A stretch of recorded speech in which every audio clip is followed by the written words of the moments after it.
Hi everyone, welcome back to Pediatric Therapy Essentials. My name is Dr. Heather Sossaman and I'm a pediatric physical therapist. In this week's video, we're going to be talking about a topic that I think a lot of parents and teachers and therapists are concerned about in the midst of online schooling and COVID, and that is how to get my kids moving more. So stick around.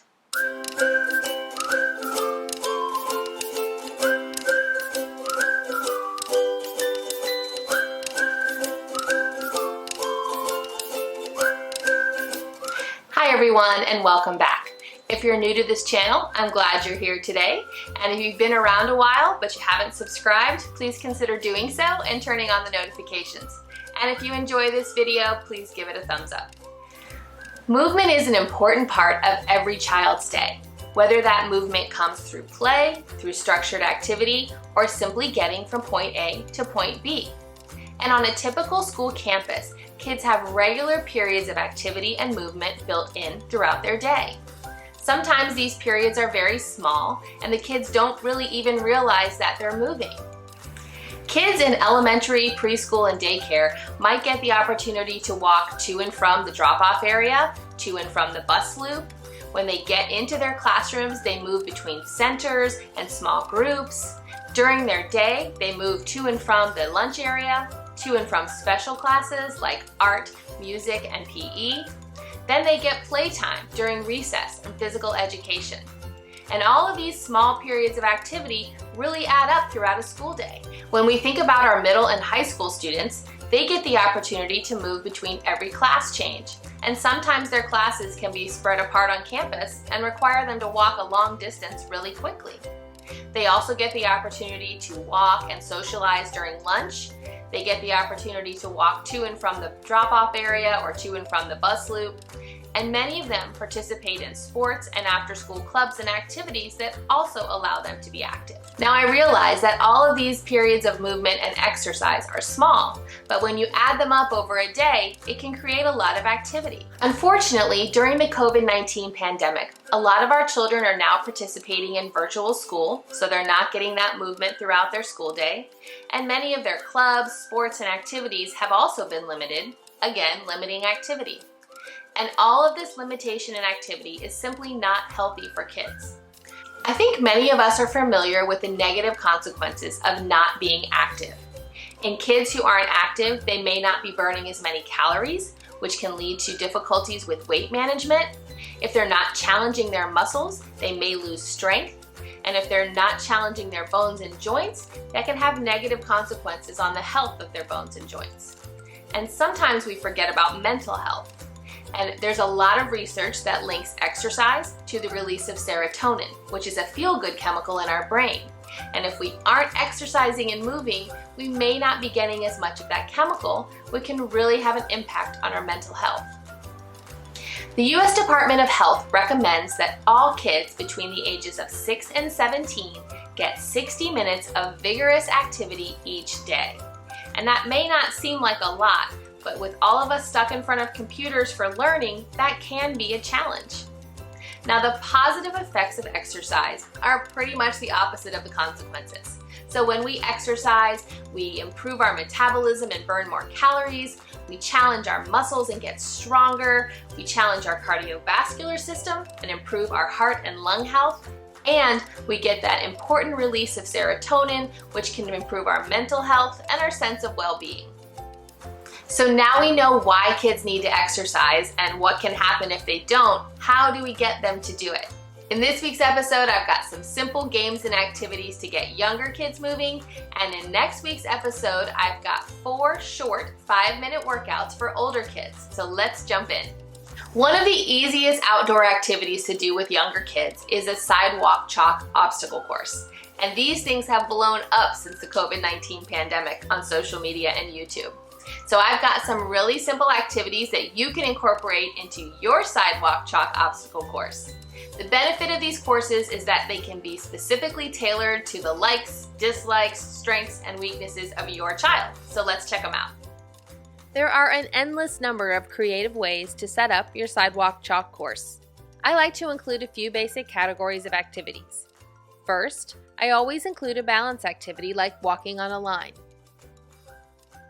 You can include forward or backward walking, walking with a heel-toe pattern forward or backward, and you can even try sideways walking, toe walking, or heel walking.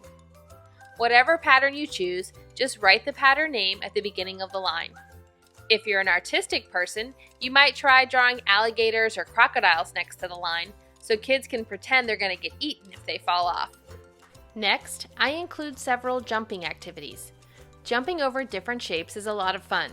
Here, I've used simple rectangles. Just be sure, whatever shape you choose, that you leave enough space in between the shapes for your jumper's feet to fit. If your child isn't able to jump yet, that's okay. You can always have them step over the shapes. There are numerous ways to create a patterned jumping section. You can try connected blocks for kids to jump in, like hopscotch, or large shapes placed in a staggered pattern for kids to jump side to side, like stars or circles.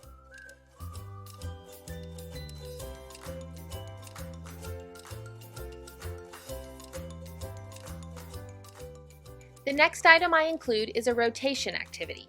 Things like turning in a circle or jump turns are fun and really challenge balance and coordination. If your child has sensory processing concerns that make rotation a challenge, you might want to omit this item.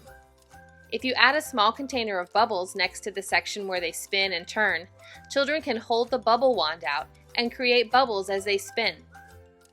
For younger kids, I include a fun animal-based activity. Things like stomp and roar like a lion, crawl and growl like a bear, march and swing your trunk like an elephant can be a lot of fun for little ones. The options on this one are really limitless. If your child isn't into animals, you can add a dinosaur stomp and roar or a robot walk. Next, I include some kind of pattern walking, such as a figure eight or a box pattern, or any crazy pattern you can come up with. Pattern walking is a great activity for eye-foot coordination, balance, and coordination in general.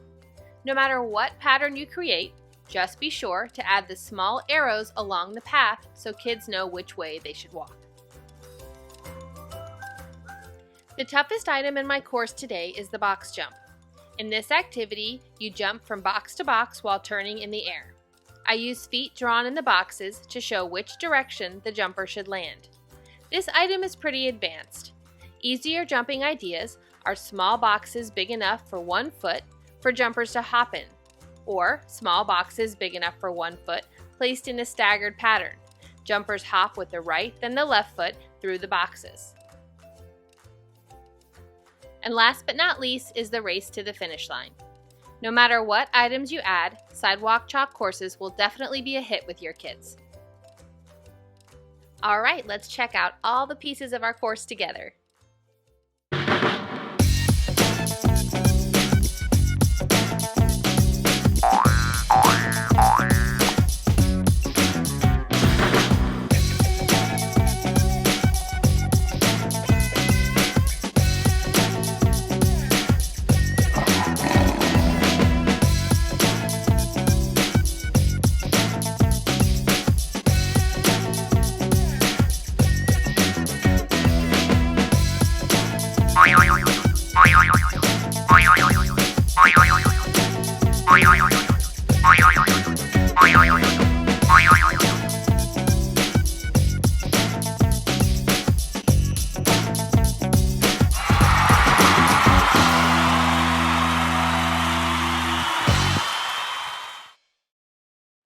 Now, we may not all have access to an outdoor space where we can create our own sidewalk chalk course, so let's look at some great indoor obstacle course ideas for you to try.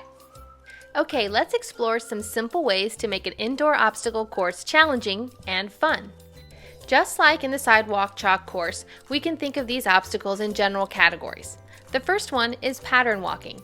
Using your trusty old painter's tape, try taping a line, a zigzag pattern, a figure eight, or any other fun pattern you can think of for your child to walk on. Next, we want to create a series of objects for your child to walk over. Depending on how advanced your child's gross motor skills are and how old they are will depend on the height of the objects. But you can use containers, stuffed animals, plastic bowls, anything you can find around the house that makes a good obstacle. Next, try adding some things that your child can walk on. Items like pillows, sofa cushions, bean bags, stuffed animals all make the surface a little bit unstable, challenging your child's balance. So be sure to line some of these up throughout your course. And just like in our outdoor course, you can add jumping to your indoor obstacle course. Use painter's tape to create X's or small boxes throughout your obstacle course. Kids can hop with 2 feet between the shapes or on 1 foot.